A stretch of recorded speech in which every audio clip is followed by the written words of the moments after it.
Vamos falar um pouquinho a respeito de preparo ou mistura de mesclas.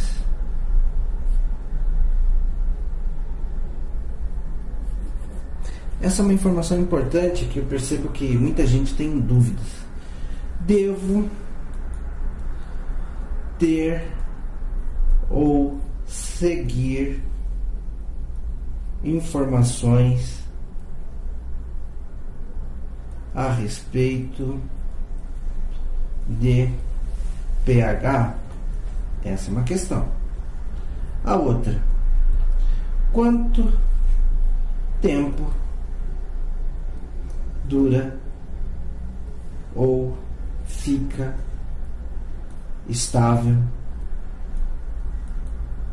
uma mescla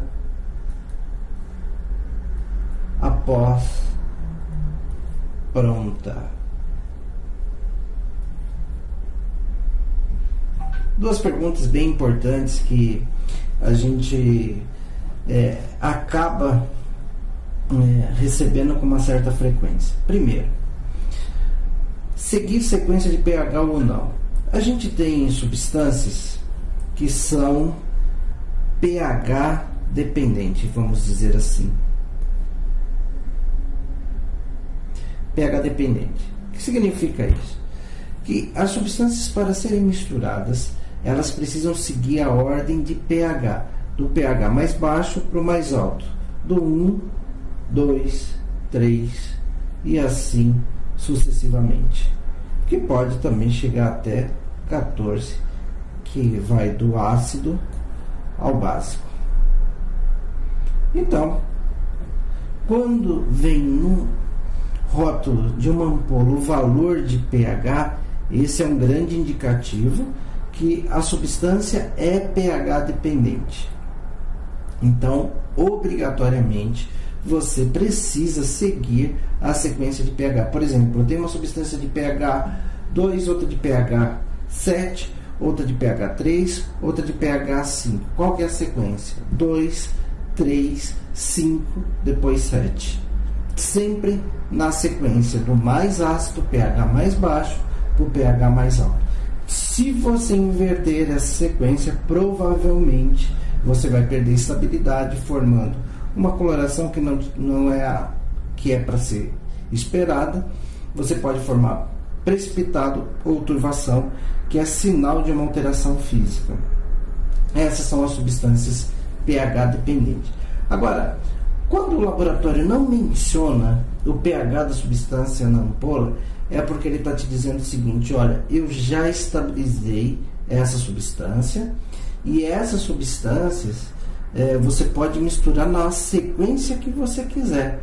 Então você vai ter ali uma situação onde eu posso misturar na sequência que eu melhor entender, ou sem me preocupar com isso, sem ter aqueles complicadores que eu te falei antes: formação de precipitado, formação de turvação, uma coloração não desejável e não translúcida.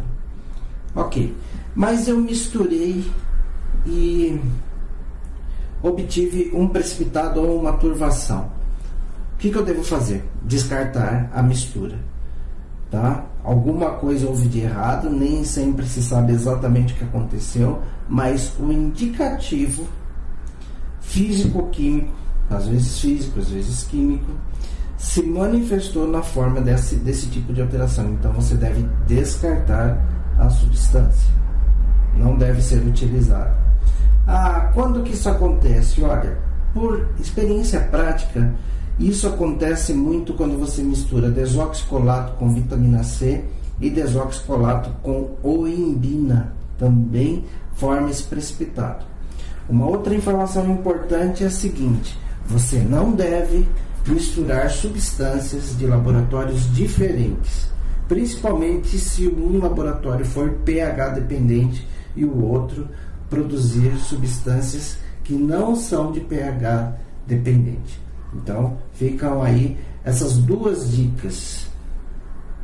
Quanto tempo dura uma mescla depois de pronta? Ou seja, peguei 5 substâncias, hipolíticos, eutróficos, venotróficos, e numa seringa aspirei todas as substâncias e a gente formou ali a nossa mescla. Depois dessa preparação, quanto tempo ela dura? Isso é para uso imediato, aquela mescla de uso imediato. O laboratório, ele não vai te garantir um espaço maior do que aquele. Então, você preparou, precisa administrar. Ah, mas eu vou usar pouco. Então, para isso, você precisa ter dimensionado de modo adequado o valor da sua sessão para que você não tenha prejuízo. Mas reaproveitar 24 horas depois, mesmo estando em geladeira, mesmo estando em local escuro, é potencial risco de intercorrência por uma substância que pode estar degradada ou por uma substância que sofreu algum tipo de alteração. Em contato com o tecido, ele vai te trazer problema. Então, misturou imediatamente o uso. Agora, e aquelas preparações que já vêm prontas? Tem algumas preparações que elas já vêm no frasco ampola, que é aquele frasco que tem um batoque de borracha, onde a gente insere a agulha e aspira a substância. Quando eu tenho ali uma substância que já é fruto de uma mistura, eu posso ter a mistura de N substância, várias. Esse frasco ampola, ele vai durar o tempo do prazo de validade, desde que você respeite a perfuração nesse frasco de 6 a 10 vezes no período de validade da substância. E nada de deixar a agulha espetada, porque a agulha espetada na borracha do frasco ampola, ela é um canal de contaminação, de oxidação e tudo mais. Então você deve tomar cuidado com isso e evitar esse tipo de atitude.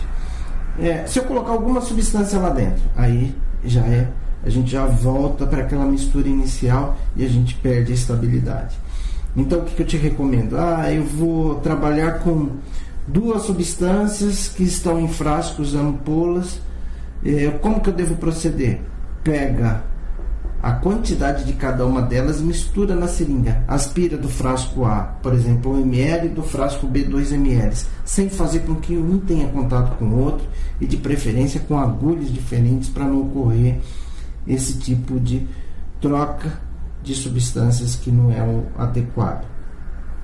Isso é uma dica muito importante, porque tem muita gente que me pergunta isso com uma certa frequência. Então essa informação para você, ela deve ser guardada. Às vezes você faz um tratamento facial, você fez uma mescla lá de 10 ml, usou 3 ml. Se você não tiver uma outra cliente, um outro cliente para usar já na sequência, os outros 7, 5 ml você vai ter que descartar. Não tem jeito. E te recomendo que você não acondicione isso, que pode ser o fruto de um grande problema para você, de uma intercorrência que depois, para consertar, vai ser muito mais complicado do que a gente descartar alguns reais ali. Por isso que o preço da sua sessão, ele não deve ser tão baixo assim, porque você deve computar o custo, e a mescla está dentro do custo. Então, teoricamente, você já cobrou a mescla da pessoa.